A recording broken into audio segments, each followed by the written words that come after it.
한국보건사회연구원에서 가족 갈등과 대응 방안 이렇게 연구를 했는데, 최근 1년 사이에 가족 내에서 갈등을 경험한 사람의 퍼센티지가 32.5%예요. 그건 그렇다 칩시다. 근데 조금 좁혀서 그 중에 형제 간의 갈등을 경험한 사람이 20%. 그러니까 어떻게 되냐? 가족 간에 경험한 갈등이 3번 있으면 2번은 형제 간의 갈등인 거예요. 오늘 본문에 요셉도 딱 그 케이스입니다. 형제들로부터 지울 수 없는 상처를 받았어요. 자, 어떤 상처인가? 자, 요셉이 형들에게 자기 자신을 소개하는 대목이 딱 나오는데, 이 대목을 보면 어떻게 소개하는가 읽어볼까요? 자, 같이 시작. 요셉이 형들에게 이르되 내게로 가까이 오소서. 그들이 가까이 가니 이르되 나는 당신들의 아우 요셉이니 당신들이 애굽의 판자라. 아멘. 나는 당신의 아우 요셉이니. 여기까지는 좋아요. 근데 그 다음 뭐라고 말하냐면 당신들이 애굽의 판자라. 이 한 줄이면 모든 게 다 끝나버려. 여러분, 요셉의 스토리 정도는 다 아시잖아요. 형들이 다 한 통속이 되어서 미디안 상인들에게, 그러니까 그 당시 낙타 몰고 다니는 대상들에게 자기를 팔아 넘겨버렸어요. 사실은 처음에 죽이려고 마음먹었습니다. 근데 그건 너무 심하다. 이건 그렇다. 그래서 이제 구덩이를 파가지고, 구덩이 안에 집어 던져가지고 들짐승의 밥이 되도록 그렇게 하려고 했습니다. 여러분, 바로 죽여버리는 거나 구덩이에 들짐승의 밥이 되는 거나 뭔 차이겠습니까? 그냥 도찐개찐이지. 어쨌든 그랬는데 그 찰나에 미디안 상인이 지나가는 걸 보고 노예로 팔아 넘겼습니다. 요셉 입장에 생각해 보세요. 형님 불렀는데 형들이 다 보는 앞에서 노예로 팔려갔어요. 자, 가나안 땅에 기근이 닥쳤습니다. 그런데 형들이 저 애굽 땅에 가면 그 나라에 지혜로운 총리가 있어서 아직까지도 양식이 풍족하다고 소문을 들은 거예요. 그래서 이제 양식을 구하려고 형들이 애굽에 왔습니다. 근데 애굽 땅의 양식의 곡식의 출납을 누가 독점해요? 누가 지금 관장해요? 총리 대신 누구요? 요셉 앞에 딱 서게 된 거죠. 완전 짜릿한 순간이에요. 이거는 속 시원하게 그냥 와, 원수 갚은 막 그냥 그동안 드라마 보면서 막 속 답답해가지고 고구마를 막 500개쯤 막 쑤셔 먹고 막 이렇게 막 속 타는 상황이 있는데 사이다가 막 터져 나오는 순간이야. 우와, 속 시원한 상황. 이야, 짜릿하다. 그 순간이죠. 그 순간에 요셉이 지금 뭘 하는가 보실까요? 읽도록 하겠습니다. 시작. 당신들이 나를 이곳에 팔았다고 해서 근심하지 마소서. 한탄하지 마소서. 하나님이 생명을 구원하시려고 나를 당신들보다 먼저 보내셨나이다. 여러분, 물어볼게요. 요셉이 지금 뭐 하고 있는 거예요? 용서하고 있는 거예요. 여러분, 기독교 신앙의 핵심인 그 십자가가 뭐예요? 우리 죄를 대속하기 위해서 주님이 십자가의 대속의 피를 흘리셨습니다. 맞죠? 그러나 그 십자가 이전에 뭐가 있었는지를 정확하게 알아야 되죠. 같이 읽을까요? 같이 시작. 이에 예수께서 이르시되 아버지 저들을 사하여 주옵소서. 자기들이 하는 것을 알지 못함이니이다 하시더라. 아멘. 아버지 저들을 사하여 주옵소서. 십자가 이전에 용서가 먼저 있었던 거예요. 그러므로 여러분, 기독교 신앙을 가진 우리라면, 오늘 주님의 몸과 피를 기념하는 이 성찬을 받는 우리라면 선택지가 없어요. 우리가 용서를 못 해내잖아요. 제대로 용서를 못 하잖아요. 그럼 우리가 믿는 이 십자가는 그냥 나무 짝대기야. 그냥 꼬챙이야. 우리의 신앙이 무색해져 버리는 거예요. 자, 그럼 우리 용서하는 게요, 그 말처럼 쉽습니까? 잘 되나요? 진짜 어렵죠. 그래서 어떻게 용서할 수 있는가? 특히 처음 공동체, 가정 안에서 용서를 어떻게 실현해낼 수 있는가? 따라하십시다. 해석이 달라져야. 한 번 더 해석이 달라져야. 용서할 수 있다. 여러분, 오늘 본문의 요셉은요, 정말 용서가 쉽지 않는 상황이, 여러분, 요셉과도 같은 상황이 있는 성도 거의 없었을 거예요. 여러분, 이 정도의 사건을 경험했으면 진짜 어렵죠. 근데 여러분, 어떤 사건을 겪을 때 말이에요, 이게 우발적이냐 고의성이 있느냐에 따라서 그 죄의 경중은 좀 판이하게 다릅니다. 우발적이냐 아니면 계획적이냐. 근데 요셉의 경우는 철저하게 계획적이에요. 고의적이에요. 일단 아버지가, 그러니까 아버지가 야곱이지 않습니까? 야곱이 지나치게 아들 요셉만을 감싸는 거죠. 편해도 별로 좋은 건 아니야. 거기다가 채색 옷을 지어 입히는 걸 보고 형들이 눈이 돌아가는 거예요. 부럽죠. 시기가 나죠. 근데 여러분, 이게 채색 옷, 새 옷 입혔다, 명품 뭐 입혔다, 그래가지고 내가 좀 샘난다, 그 정도 수준이 아니에요. 채색 옷을 입혔다라는 말은 요셉이 상속자다, 그 말인 거예요. 형들을 다 제끼고 상속자다. 그럼 여러분, 형제지간에 지금 왜 그 분란입니까? 다 상속 문제 아닙니까? 다 돈 문제잖아요. 거기다가 이 요셉이 꿈 얘기를 하는데 이게 기가 찹니다. 얘기를 들어보니까 자기들이 요셉의 발 앞에 무릎을 꿇고 복종하게 될 것이다, 그런 꿈을 꾸고 있으니까 이 꿈 얘기를 듣고는 꼭지가 확 돌아버린 거죠. 그래서 기회를 엿보고 있다가 요셉을 노예로 팔아넘겨버렸습니다. 아주 고의적입니다. 기회를 엿봤기 때문에 아주 계획적인 사건입니다. 그리고 중요한 것은 그 채색 옷, 그 분란의 불씨가 됐던 그 채색 옷을 확 벗깁니다. 그리고 구덩이에 던져 집어넣었죠. 그리고 지나가던 상인에 팔아넘겼습니다. 이제 중요한 것은 아버지죠. 야곱을 어떻게 해야 되잖아요. 쏘겨야 되잖아요. 그래서 그 채색 옷에 짐승의 피를 뿌려가지고 쇼를 합니다. 울면서, 아버지, 우리가 이걸 발견했습니다. 광야에서 동생 요셉의 옷 맞지 않냐고, 아버지가 동생에게 지어준 이 옷이 아니냐고 한번 확인해 보라고. 계획적이죠. 이건 정상 창작의 어떤 여지가 없어요. 그에 따른 피해도 엄청나고 그 피해를 겪은 세월이 십수년이에요. 더군다나 지금은요, 요셉이 마음만 먹으면 얼마든지 손봐줄 수 있는 위치에 서 있습니다. 마음만 먹으면 입장이 뒤바뀔 수 있는 그런 힘이 있습니다. 파워가 있어요. 그런데도 요셉은 용서를 합니다. 어떻게 용서를 할 수 있었을까요? 자, 요셉은 피해자입니다. 형들은 과거의 가해자입니다. 여러분, 피해자들이 주로 갖는 그 심리가 뭐냐면 그 피해받은 것들을 계속 되뇌인다라는 거예요.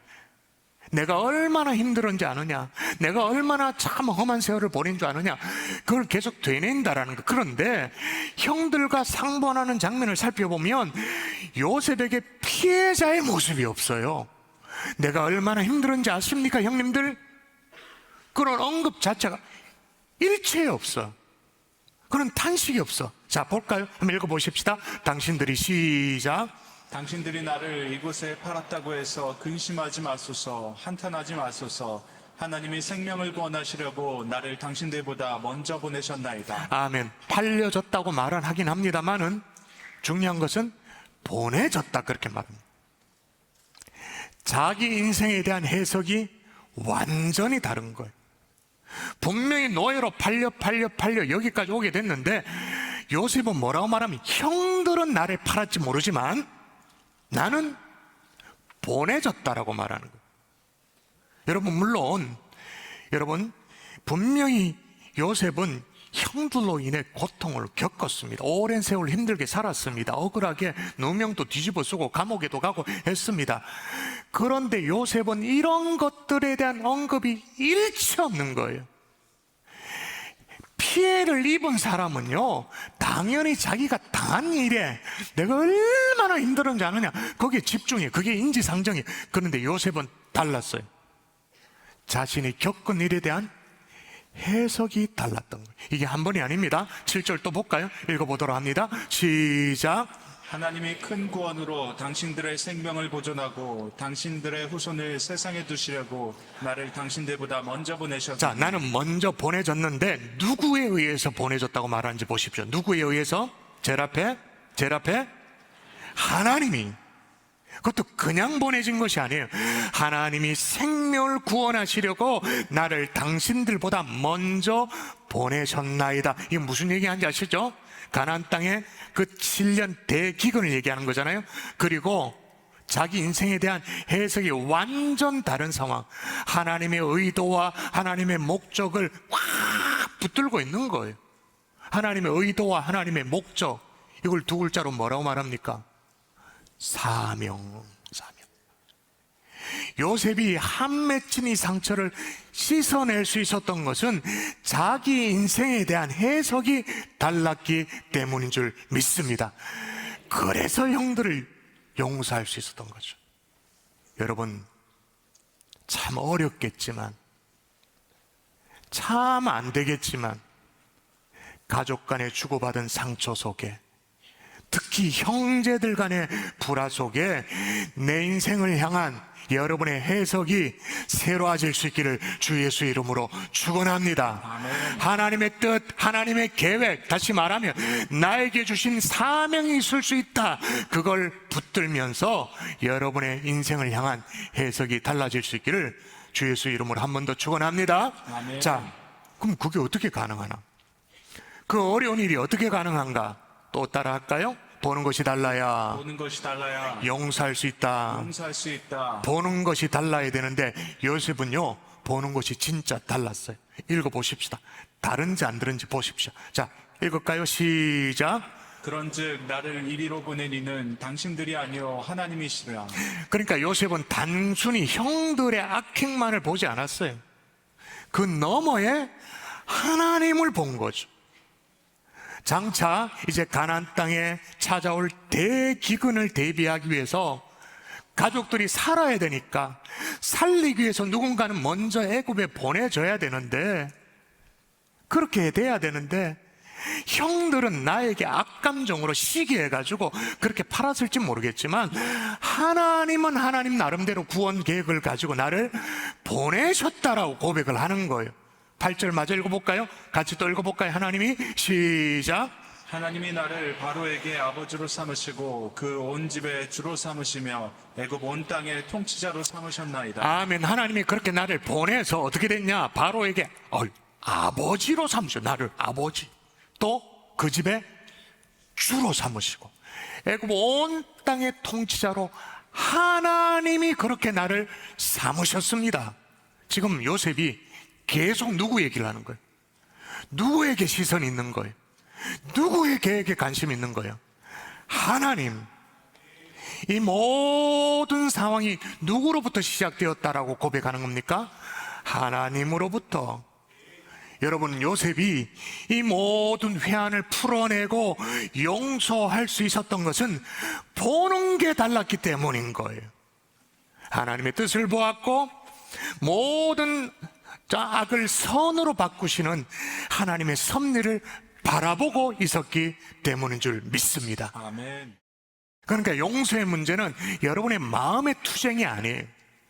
마음에 이걸 어떡할까 이런 막 그런 게 아니에요. 보는 싸움입니다. 보는 싸움. 내가 뭘 보고 있는가? 이 보는 싸움에서, 시선의 싸움에서 승리할 수 있기를 주 예수 이름으로 축원합니다. 아멘. 만일에, 진짜 만일에 요셉이 자신에게 상처를 준 형들만 쳐다보고 있었으면 어땠을까요? 보면 볼수록 막 더 열받지. 이해할 수도 없지. 솔직히 여러분, 여러분에게 상처를 준 사람들 이해가 됩니까? 이해가 돼요? 그럼 진짜 다행이다, 야. 대부분은 이해가 안 됩니다. 이해가 되면 잊을 수도 있습니다. 잊기라도 할 수 있습니다. 근데 이해가 안 되니까 이게 계속 갑니다. 근데 여러분, 이때 요셉도 마찬가지, 이해할 수 없죠. 근데 요셉이 선택한 방법은 고개를 돌리는 거예요. 악을 선으로 바꾸시는 하나님을 바라보는 거예요. 이렇게 보는 것만 달라져도 내 인생에 대한 해석이 달라지고 우리 속에 하나님께서 부어주시는 용서가 싹트게 되는 줄 믿습니다. 뱀에 물린 자마다 노뱀을 쳐다본 중 모두 살더라. 할렐루야. 아멘. 자, 그럼 말씀을 마무리하면서 구체적으로 어떻게 용서를 실천할 수 있는가 몇 가지 팁을 말씀드리고 마무리할게요. 하나님의 타이밍을 기다리셔야 됩니다. 오늘 본문에 앞서 몇 장을 쭉 읽어보시면 요셉의 용서가요 절대로 서두르지 않았어요. 어떻게 보면 알 수 있냐면, 여러분, 처음에 형들이 양식을 구하러 왔을 때 그때 자신을 감춥니다. 그리고 더 나가서 형들이 정탐꾼이라고, 스파이라고 간첩으로 온 거 아니냐고 누명을 뒤집어 씌웁니다. 이걸 보면 어쩌면 요셉이 용서하고 싶지 않았을지도 모른다는 그런 생각을 하게 되어져요.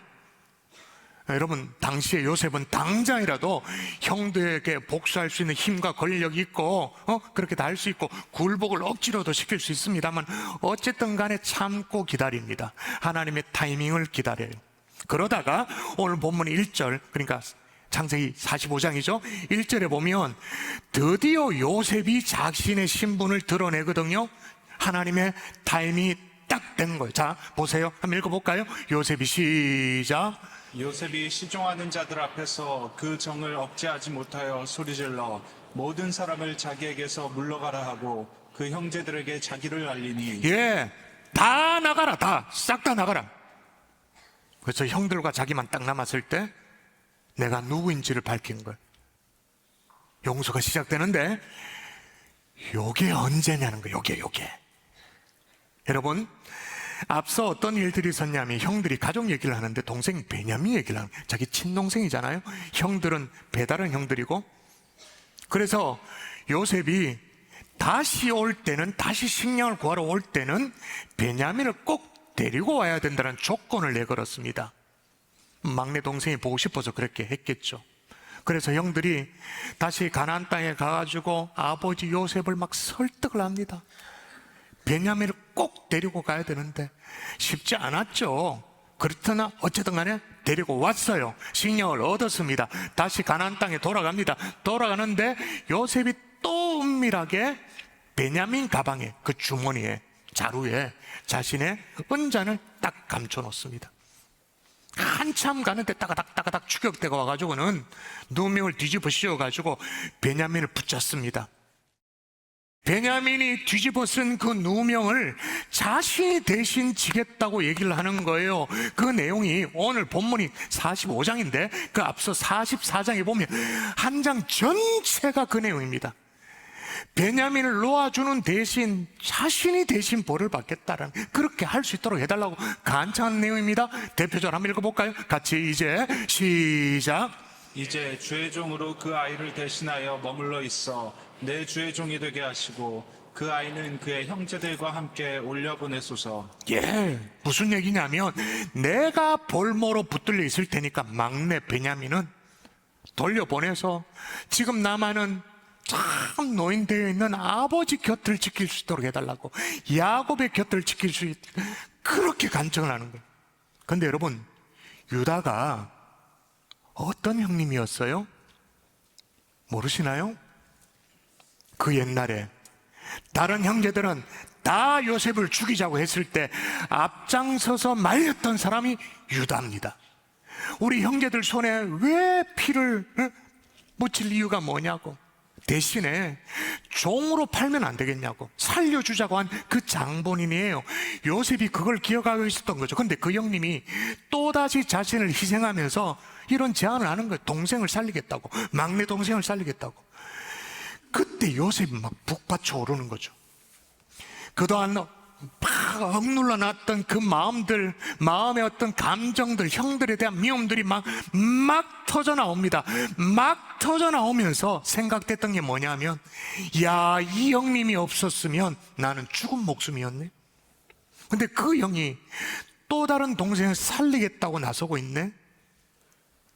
형들에게 그나마 소망이 있는 게 아닌가? 그래서 끓어오르는 그 마음을 이제는 더 이상 참지 않습니다. 폭발시켜냅니다. 자, 읽어볼까요? 같이 시작. 요셉이 그 형들에게 이르되 나는 요셉이라 내 아버지께서 아직 살아계시니까 형들이 그 앞에서 놀라서 대답하지 못하더라. 아멘. 여러분, 어떤 의미의 유다의 간청이 용서의 마중물이 된 줄 믿습니다. 용서의 촉매제 역할을 한 줄 믿습니다. 아멘. 여러분, 살다 보면 하나님이 이런 타이밍을 반드시 주십니다. 하나님을 신뢰하고 저를 좀 신뢰하고 여러분 믿어주세요. 이런 타이밍을 주십니다. 하나님이 용서의 마중물을 부어주실 때가 있어요. 우리가 그걸 무감각하면 모르지만 늘 그 문제를 가지고 기도한다면 그럴 때가 있어요. 그런데 여러분, 그 전까지는 어설프게 서두르지 않으셔도 돼요. 오늘 말씀을 듣고 하나님의 일하심을 사모하면 하나님이 그 타이밍을 반드시 허락해 주실 줄 믿습니다. 그런데 중요한 것은 타이밍을 허락해 주셨다? 그럼 어떻게 돼요? 두 번째 팁, 내가 먼저 용서해야 되는 거예요. 여러분, 이렇게 요셉이 막 복받쳐 오를 때, 주체할 수 없을 때 자신의 신분을 밝히고 다 용서를 합니다. 누가 먼저 용서를 해요? 요셉이에요, 형들이에요? 성경을 잘 읽어보면 형들은요, 좀 전에 또 나왔잖아요.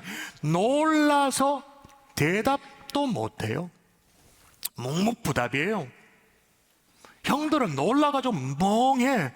그런데 4절에 요셉이 먼저 형들에게 내게로 가까이 오라고, 얼굴 가까이 보라고, 나는 당신들의 아우 요셉이니 당신들이 애굽의 판자입니다. 그러나 형님들이 나를 이곳에 팔았다고 근심하지 마소서, 탄식하지 마소서.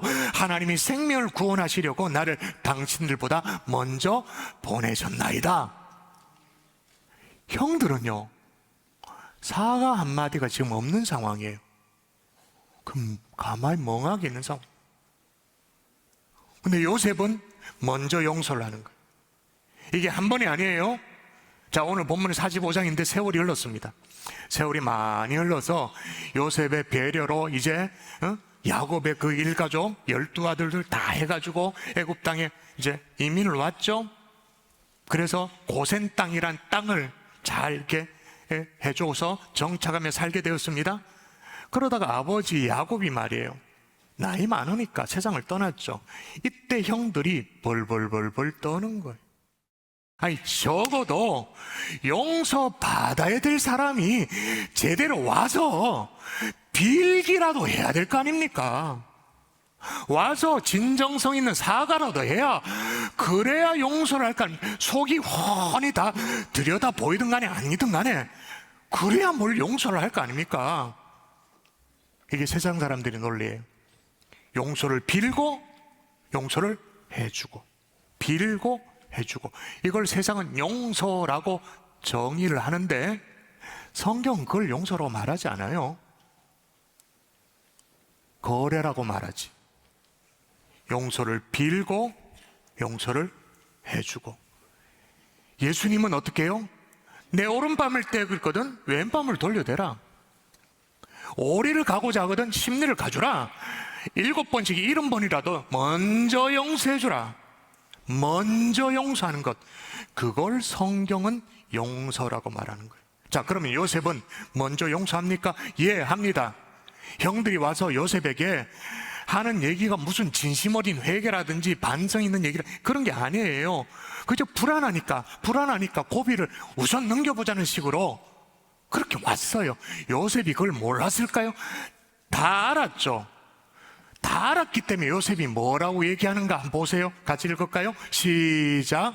당신들은 두려워하지 마소서. 내가 당신들과 당신들의 자녀를 기르리이다 하고 그들을 간곡한 말로 위로하였더라. 예, 형들이 진짜 궁금해하는 것은 용서가 아니라 그죠? 사는 것. 알았기 때문에 걱정 말아라고. 당신과 당신의 자녀를 내가 기를 것이라고 그렇게 얘기해요. 여러분, 어떻게 이럴 수가 있죠? 요셉은 상대가 어떻게 나오든 상관없이 용서하려고 이미 마음을 먹은 거예요. 먼저 마음을 먹은 거예요. 그게 진짜 용서예요. 여러분, 화해와 용서가 비슷하지만 다른 얘기입니다. 화해는 쌍방간의 화해입니다. 그런 용서는 혼자 할 수 있습니다. 내가 먼저 시작할 수 있습니다. 하나님이 일하시는 타이밍이 있습니다. 용서의 어떤 마중물을 하나님이 부어서 뭔가 지금 일하실 때가 있어요. 근데 그때가 되면 내가 먼저 용서해야 돼요. 이것이 오늘 우리에게 주시는 메시지인 것입니다.